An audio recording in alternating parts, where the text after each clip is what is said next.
Hey everyone, this is Lindsay Sturkey, and I want to share something new coming up soon that we are excited to invite you into.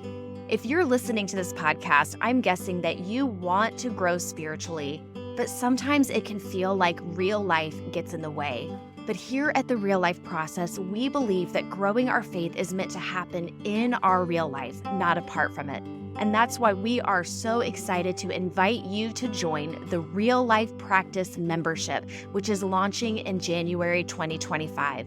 This is a space where we'll share tools and resources to help you live out your faith in all the complexities of your real life. We'll have 2 live monthly calls, 2 group coaching programs, plus training videos and downloadable resources that will give you the tools that you need to integrate everyday life and spiritual growth. You'll also have a space to connect with other people who want to grow in all areas of life, as together we learn to recognize and respond to God's presence in our own unique story. To learn all about the Real Life Practice membership launching in January and how you can sign up, visit thereallifeprocess.com/membership or find the link in the show notes. We hope to see you inside the community. Hello, friends, and welcome to the Doing What Matters podcast. I'm your host, Teresa McCoy. As we dive into discussion today about life and business and all the things that truly matter, we always want to embrace a holistic approach to living, a way of life that's rooted in rest, not rush. It's about connecting to our real self, our real life, and our real work, and remembering who God uniquely created us to be, redefining success through a different lens. So, whether you're here to find inspiration, practical advice, or just a moment of connection, we are so glad you're here. And I say we today because I am thrilled to have a new friend of mine on the podcast today. Dr. Richelle, welcome to the podcast. I am thrilled to have you and to just be able to share some of the work that you do. So, what would be important for us to know today about you? Well, thank you for such a warm welcome. I'm just loving being a real life process coach and having gotten to know you and the rest of the community. I guess what I want people to know is what a beautiful life we have when we truly embrace living from that rest and not rush, which is something I've been learning myself over the last several years. So this process just fits right in with who I am. It does for sure. And you've had a coaching practice for a while. I've just enjoyed so much getting to know you and getting to know some of your story. I'd really like to dive in and have you share some of that. What got you to here? What's some of the backstory that got you to this coaching business? So I'm going to go back a little bit to how I got into the business. In 2017, God called me away from a much loved career that I had been in for 17 years. I was working in higher education, first as a college instructor, and then I morphed into counseling, which was a great fit because my career started as a clinical psychologist. I had been in practice for about a decade when God called me away from a successful private practice into higher education. And then here I am approaching 2017, and he says, I think it's time for something new. I wasn't quite ready, honestly, but I took an early retirement to start my business, initially called Crossroads Renewal Coaching and Counseling. I knew at that time I was being called to reach people navigating tough seasons. Mm. We're at a crossroads. I also realized that this is where the Crossroads Renewal came in, meeting people at their crossroads, Jeremiah 6, verse 16, and to help them renew their minds. And so Romans 12, verse 2. And so I was armed with this idea that I was going to help people take them from their crossroads to living life as God intended for them. So, what's their purpose? What are they here for? I had initially become a certified dream builder coach. I was kind of using some of that content, but very quickly realized that people needed a clear idea of their identity. Who are you? What are you here for? To get to a dream, you have to be informed by how you're wired. And so that is where I began. I created a program that is called Abundant Purpose. In that process, I help people figure out who they're here to be. And so here I am, I'm doing this and, started off this business in 2017, and I hit the ground running like I always did, like be an achiever. But I'm going to tell you, I was scared to death. I had no idea how to do a business. And I was like, God, you got to be kidding me. I told you I'd do anything in the world for you, but don't make me run my own business. Well, here I am. He called me to that. And so I forgot along the way that he called me to it, meaning that if he calls you, he equips you. So I went running full speed ahead and left him somewhere in the background. I was going like a mad woman 24/7. It's all I could think about is like, how am I going to be successful? I was so afraid to fail. I thought I left this business or this career that I had that I loved, that I got a paycheck for. I didn't have to go find clients, all that stuff. I could just simply show up and do what I do. But here I am in a business doing my passion, but there's the other side of that. How do you make that sustainable over time?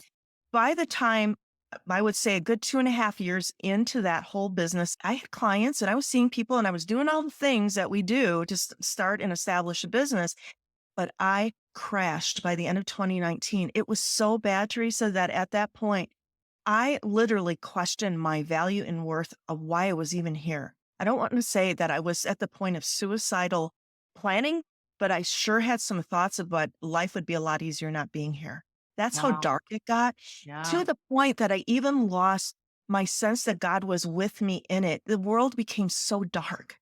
Wow. And in that moment, thankfully, I had some very beloved spiritual friends who rescued me, prayed over me. And the very next day, I had a revelation from God himself, and he pointed me to something that I read that I don't know how, as walking with Jesus for as long as I have, how I missed this message of grace. But he showed me that what I was doing was I was grinding myself to the core and I was depleted. All I needed to do was to come under his grace. He'd already done the work. I was running around coming from rush. And all I needed to do was go back to him and say, look, I already approved of you. You're not doing this to prove anything to me. Yeah. I'm calling you to serve out of your gifts, but you don't have to be running. Let's walk. Let's rest. Let's take a nap here and there. And so ultimately, he actually had me change my business name. And so this kind of unfolded over several months, but here we are. We're in COVID season now. It's 2020. It's May. And I'm reading all of these things on social media. People are out of their minds. They're fearful. They're angry, all that stuff you remember. Yeah. And Crazy stuff. it was so crazy. And I remember feeling this very strong impression from the Lord said to me, I want you to reach out to these people. And I want you to do it this way. He was calling me to put out 5 days of videos of my best content of how to rise with resiliency through those challenging times. And then I thought, okay, how am I going to do this? I'd never done anything like this before. I don't feel comfortable doing this on social media. But then he calls me to go live and invite people to listen to the videos. I remember the first time I did that, I was sweating so profusely, but at any rate, that very first day I released my video, I'd invited people. I said, hey, if you think this would be helpful, just sign up. I'm going to send you something free. It was actually a guide from Tom Ziegler, Right. Stronger Mindset. I sent that guide because I'm a Ziegler Legacy certified coach and trainer. I had 13 people that first day, Teresa. By the 5th day, because every day I released videos Monday to Friday, Right. calling challenge. By Friday, it was over 800 people. Crazy. And this is not Richelle. That was God. But this is what I was seeing. People need community and they need encouragement. And so I said to him at that point, okay, so what do I do? I've got 800 people who showed up. He says, keep going. And what I've settled into was mostly daily posting of quotes that inspired me, that would inspire a reflection, tool, or tip to help them create a more abundant mindset. As God was moving through my life in that season and going back to when I had the crash, he pointed me to John 10, verse 10. What he had shown me is that the enemy, the thief, had come to kill, steal, and destroy my purpose. Life got dark. And he said, but I, Jesus, have come to give you the full abundant life. And that life is ushered in through grace. And he says, listen, you're still meeting people at those crossroads to help renew their minds, but I want you to be about pointing people to the abundant life and abundant business. And so it was in that point that everything shifted to Dr. Richelle, abundant life and business. It's who I am. And it's reflecting and it embodies my full passion and desire to help people uncover and discover what it means for them specifically. How do you live out that life of yours, that beautiful life abundantly? So that's kind of that story that got That's me such there. a beautiful journey. And I love, just thank you for sharing that, because I know there are people listening to this episode that can relate to that place of, I have been grinding for a long time. For some people, they may be feeling something, and maybe that word grinding resonates with them heavily.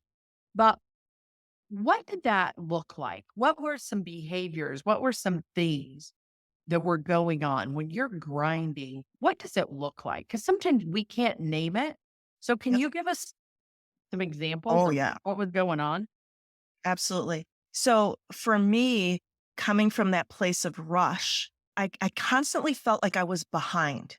Like Mm, there are other people, other coaches out there, they've been doing it longer, they're doing it better, they know more. I remember feeling so inadequate. As a result, I thought, I don't have enough in myself. That means I got to catch up. I got to learn how to market. I got to learn how to put together programs. I have to learn how to get on social media, all these things. That sense of being behind was this internal pressure that really at the root of this, Teresa, was this belief I'm not enough. When you believe that, you start clawing at everything. I was clawing at buying programs and marketing and all these things. And meantime, I'm trying to maintain a caseload or a coaching load, build business and do all that. Rush and grind meant sleeping very little. Even if I was with a family member or on the weekend, I could not turn it off. yeah. It So was out of my mind. I appreciate you sharing what it looks like, because sometimes we can notice and feel things and say things like, "Oh, I'm not enough. I'm not cut out for this. I shouldn't do this." For you to tell us what those look like and what you were doing, just take some inventory if you're listening. Is that what I'm saying to myself right now? Is that what I'm doing? This, I feel behind all the time. I don't have enough. I don't know enough. I need to buy some more things, because the next thing I buy will be the magic bullet. If I learn how to make videos, if I learn how to do, so much of that is really the kill and destroy. It's Yes. coming to steal your joy of why you began, if you're in coaching, or even if you're just a business owner and it's different for you because of the industry you're in, that you're feeling the hustle, that no matter what I do, someone else is always doing it better. Better. And so I love that you named exactly what I wasn't sleeping much, because those are all, we all live out those behaviors differently. Hmm. But when we can say them, and I did a podcast probably 4 or 5 months ago about I relapse. So I know myself well enough to know that when I get to certain behaviors, that means I'm going to the dark side, or that I relapse, so to speak, and I'm in that. So the fact that, yeah, that you had friends that came around you, that you, Yes. And truly, when I think about some of the other behaviors, I rarely got out of my seat. yeah, I was sitting in front of a computer for hours on isn't end. that true? If I was going to read anything, which is one of my renewal activities, it was all business related. I Mhm. could never give myself that break. But Right. again, it was, as you said, it was stealing my joy of why I was doing this to begin with. Hmm. And it became about performance. Hmm. When Jesus reintroduced me to, I mean, it's not like that was the first time I'd heard the verse. It's just the first time it really hit my heart Right. in such a powerful way. Then he said, listen, you can rest in my grace. I'm here to give you the abundant life, meaning your life is going to be full of significance and purpose. But if you never did another thing, if you never saw another client, if you never made another dollar, I still love you. I'm still with you Yeah. and you still have purpose. And Mm. I had to get that in my heart. When we get to that place where we have to surrender that, God, do you love me no matter what? Will you love me if I never perform, if I never make another dollar, if I failed as a parent? Will you still love me? And when he said yes, and we can accept that grace, we start building our life back up from a different place. It might even Yes. be a name change, right? It might even be a business change. We see that even in scripture where somebody's name literally changed when God had a different purpose and plan for their life. He did that in your business as well. I want you to share a little bit of what you discovered as you started from this new place to work with people, helping them find their purpose, find how they live abundantly. What did you discover about some healing and some different things that a lot of people had to walk through? Because I know Yeah. that's a passionate piece of work for you. So share with us more about that part. Now we're in this new season and we're working with people.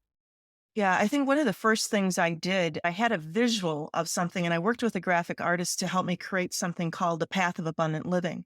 And on that path of abundant living, I was describing what am I trying to help people achieve? I want them to live out of grace on mission, moving toward their vision with growth and in the fruits of the spirit so that we continue to evolve. And it's like, okay, so what gets us off the path? What keeps us off the path? And so that's where I was being seen. So what's causing people to be at crossroads? And I'm going to tell you, almost all the time, it's a loss. Mhm. I'm not talking about just death. I mean, that's the one that usually comes to mind when we think about loss or grief. But there's loss of what I have lost. I had not, this is truth, Teresa. That crash in 2019 went back to the fact I had unresolved grief about leaving the career I loved. And so, how did I deal with that loss? Way a lot of us do it. They're called short term energy relieving behaviors, STIRBs. One of those can be frenetic activity, workaholism, staying so busy. Work is bad or staying active isn't a bad thing. But when we do it repeatedly to avoid feeling an uncomfortable feeling, then that becomes a stirb. And that's just the way we're covering up a deeper pain that needs some healing. Okay, you have to pause for me right here. We have to go back to this word stirb. STERB. Mm-hmm. Interesting Short how much term. it sounds like disturb, right? Like Right. I've nothing like, yeah, I experienced stirb, that's for sure. To say again what that stands for, because I think for listeners, for those listening in, that's going to be a real aha moment. And the piece about loss is not always a death experience, although that is one of the ways that we experience loss. So, STIRB, give us that again. STIRB stands for short term energy relieving behaviors. Let me mention some typical ones. Food. When we're kids, sometimes you come home and you're crying and the kids were mean to me. Mom says, here, have a cookie. This will make you feel better. Yeah, it makes you feel better in the moment, but it doesn't take care of that deeper wound of rejection. Alcohol, drugs, vaping, smoking, exercise. These behaviors are anything because you named workaholism, and those that have listened to the podcast know that's my vibe. That's my thing to stay busy, to stay productive, because we all get the accolades for that, especially here in our culture in the United States. It's the badge of honor. So, stirb is anything that we almost Yep. overgo on. They're so prevalent. I mean, let's have a glass of wine. Let's scroll through Facebook. And it's not to shame anybody. This is not shaming. We have not been taught how to manage difficult emotions to begin with. And we certainly, as a culture, don't really know how to grieve well. We just don't have the information. So, one of the things people say oftentimes is you just need to stay busy. Just forget about it. Distract yourself. So, is distraction always a bad thing? No. But when it is the patterned response to how I manage an uncomfortable feeling, then it becomes something that could lead to greater pain because now we start getting into these patterned responses that can become addictive. Right. And And it's not the time heals thing either. Because we hear could that I one, right? Oh, Could time I could heals. I talk about that one with you? Oh That is my. such a huge one. This business, time heals all wounds. I think about if I could give you a story. Hmm. I'm going to tell you a story about a little girl. Her name is Sally. She's 5 years old, just starting school. And she comes home and tells her mom that the kids are being mean to her at school. Now, she comes home, tells her mom, this is one of her wounds. Think of it this way. Everybody comes into life with an invisible backpack. And for every wound that we have that does not get healed, it's like a pebble, rock, or boulder that gets tossed in that backpack. So little girl, Sally's got that pebble that she's first wanting to explain or express with mom. Mom's distracted because they're going through a divorce. Hmm. So dad's already moved out. So here's another rock that's going into Sally's backpack.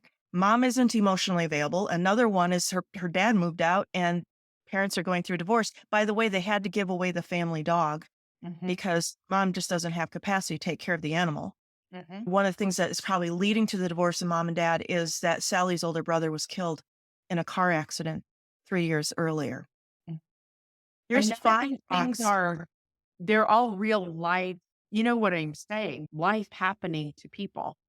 Uh, Right. And not to mention the other things that can happen. I mean, these are just and I don't want to say normal, but they're things that happen in everyday life. But these are losses. Even if you think about when we take a bottle away from a baby, mhm. of course, that's what we have to do. But that's a loss for them at that moment. It's something they cherish. It's not something they're ready to let go of. So loss always represents the ending of something we cherish or that something that has brought comfort. I have a 17-month-old grandson. And last night, as we were eating dinner, he has this habit of holding something in his hand. It could be a cracker, it could be a Cheeto, it could be a plastic toy, but he always has something in his hand almost all the time. When you take that away, as I tried to do last night at dinner, it's tragedy for him. My daughter and I were kind of laughing, kind of not last night about, I wonder what it is about that need to have something in his hand at 17, 18 months old that has become a part of like how his brain is Mhm. working. That if you take that, and I do because now as I studied more and more of that stuff and have these kind of conversations, I'm always looking at those things going, I wonder what's going on there. I wonder how that is forming. Because what you're talking about is formation, right? In our stories and how these things are forming us. We do a lot of work here at the Real Life Process with life story work, Mhm. putting dots on our map and saying whether it's losses, whether it's joys, but it's this idea that all throughout life, we're having these moments that are putting rocks in our backpack, that are emotional things. But when you say the word grief, which I know is a word that you work with and that you work in, we kind of categorize that into one place, which is loss of someone we love, whereas grief, and I've learned this in my own life, is so many losses Yeah. that may have nothing to do with the loss of a person. Could be a career change, could be a move to a different town. So many ways that you could say loss. In the grief recovery method, which I'm a specialist in, one of our definitions, we say it's the normal and natural response to a loss of any kind. And here's the thing, normal and natural, but our culture acts like loss is anything but normal or natural. So Right. we go underground, we want to suppress those feelings. Another definition I think that gets at exactly what your example was is that it's the conflicting feelings that are caused by the end of or a change in a familiar pattern of behavior. Remember when I said I kind of crashed after I retired? I was in this business. I remember 30 days after my last day of employment at the college, my husband and I were both working at that college. He got in the car, drove to work, and I sat at home and bawled my eyes out. Mhm. Now, that's a conflicting emotion. Was I excited about this new opportunity to start this new business? Absolutely. But I was also feeling the pain of the familiar, of my friends at work, the knowing what I was doing, knowing I was going to get a paycheck. So think about grief is whenever we end those kinds of things. That's why there's more than 40 different life events that can produce a feeling of grief. Mhm. So Well, it you're goes speaking way my beyond. language right now because you and I talked right before we started recording. I'm leaving on sabbatical, right? And we were laughing about it. And I'm very purposely choosing to go, knowing that my body needs it, my mind needs it. I've had the business for 7 years. It was 7 years ago that we lost our son to addiction. And I'm just recognizing I lost my best friend 2 years ago on Christmas to bone cancer.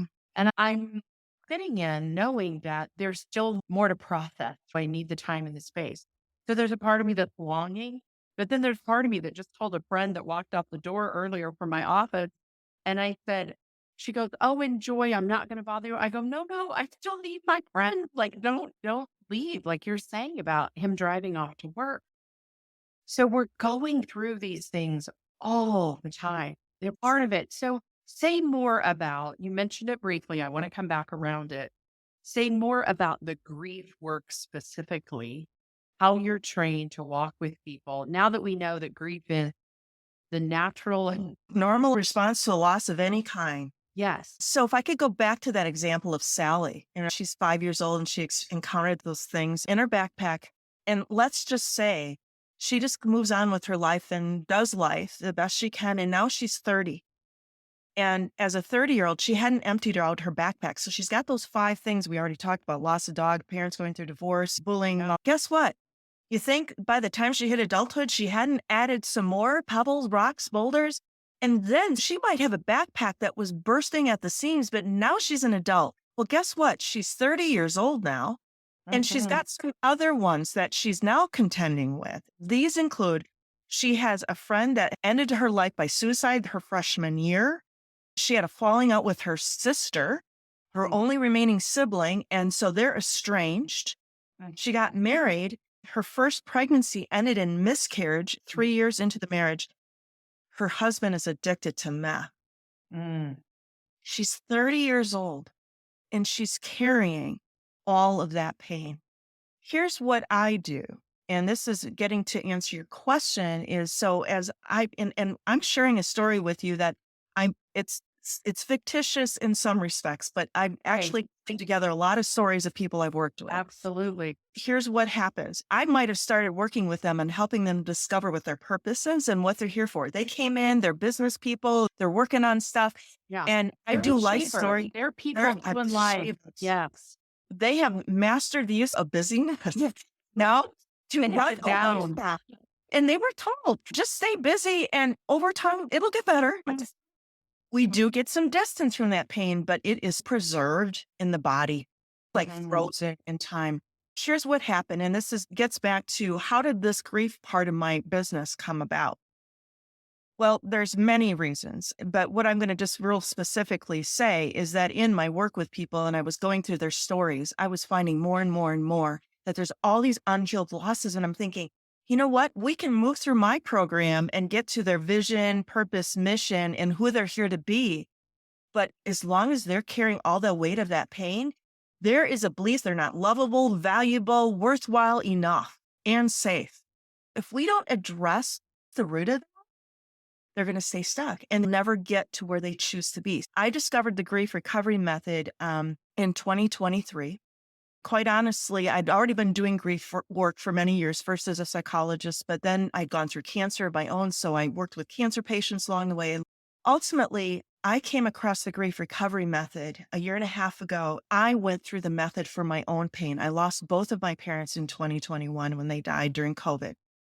It was a pain unlike any other. I had lost my oldest sister as a child. I was no stranger to death. I was reading your book, this little book that you have, Abundant Hope.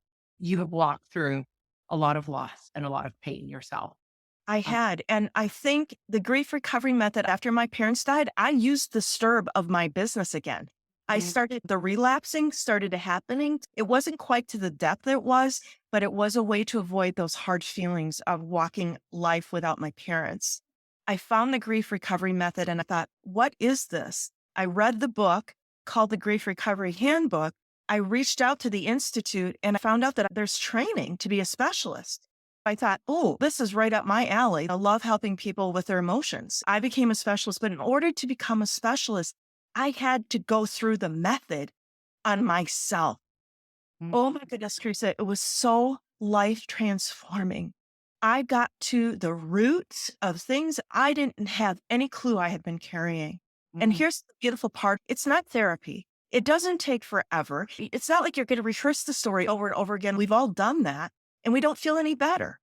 So here's what the method does. It's a short-term action program. It's evidence-based program that walks people step by step, essentially 8 steps to emotional freedom and recovery from grief.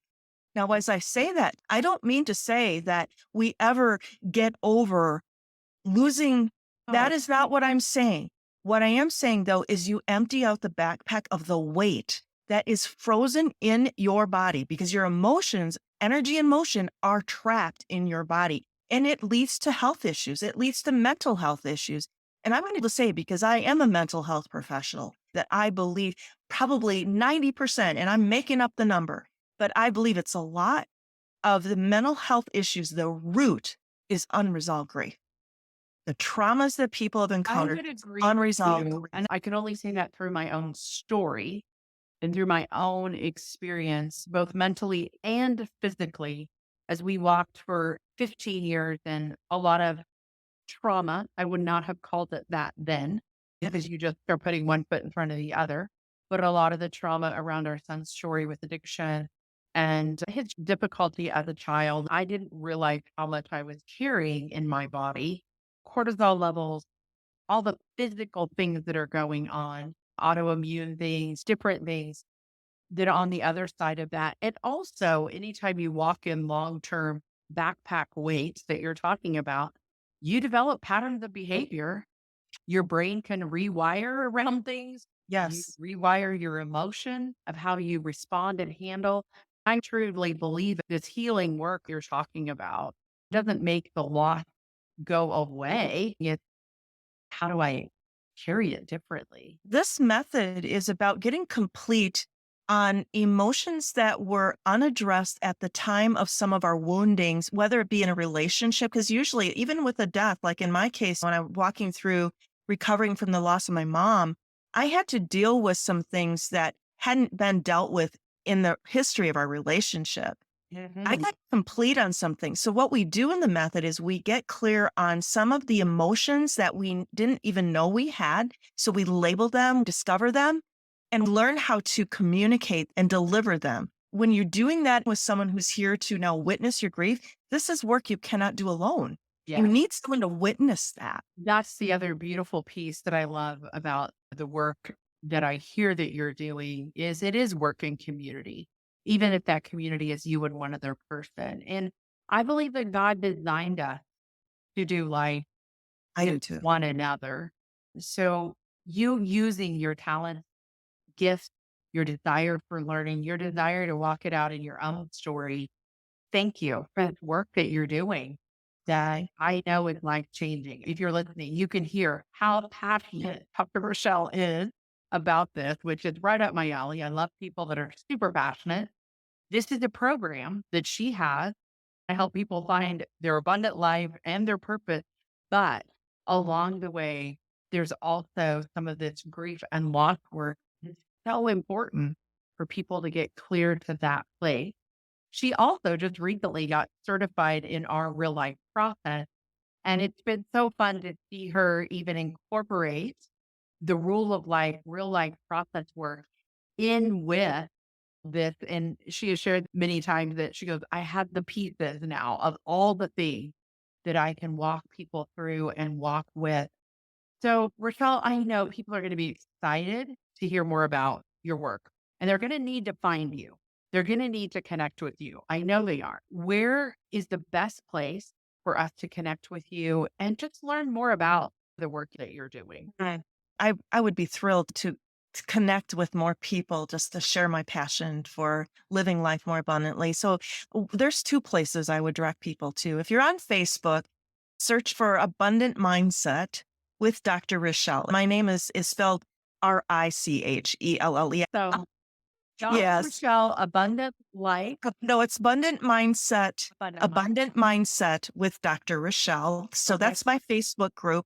And what I do there is regularly post inspiration, encouragement, and practical tips on how to live life Perfect. purposefully and embodying all of the things you and I most value. Yeah. So The other great place to place, connect. Good entry point for you. yes, yeah, and it's a community of people. Yeah. So the other place that I would just encourage you to go to my website, which is again Dr. Richelle. So it's DrRichelle.com. I want to point people to a free download of my first mini book with Zig Ziglar's son, who is a motivational speaker, his son, Tom Ziglar. I wrote the book Road Trip with him that really shares kind of my story of going from grind to grace in that, but also in the context of getting clear on what your purpose is. So it's a great entry point for people to start asking themselves some questions of where am I? Am I clear on these things? Do I need a map? And so that would be a free download. But as you mentioned, and I thank you for sharing that, I had shared with you my most recent passion project, which was writing out my story of my journey through grief and loss. I call it Abundant Hope, a book that is really not only my story, but what has helped me to rise above the pain of the losses I've encountered over the course of my life.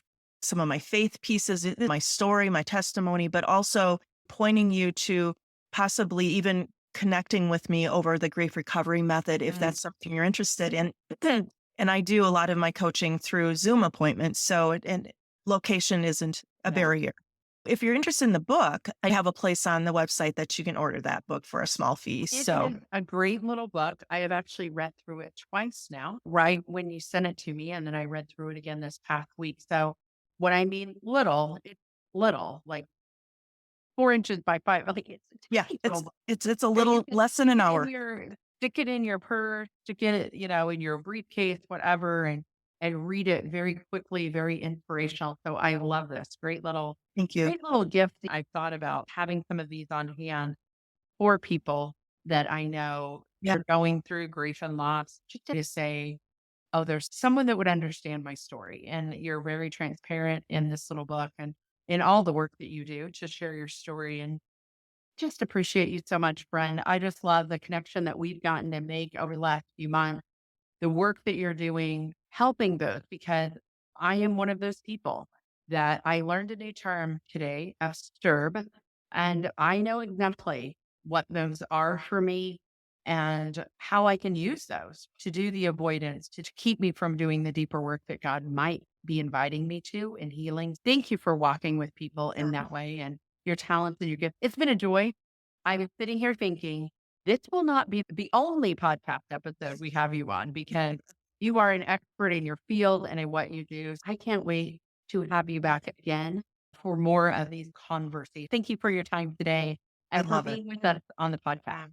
Well, I'm greatly honored and thank you for the invitation today.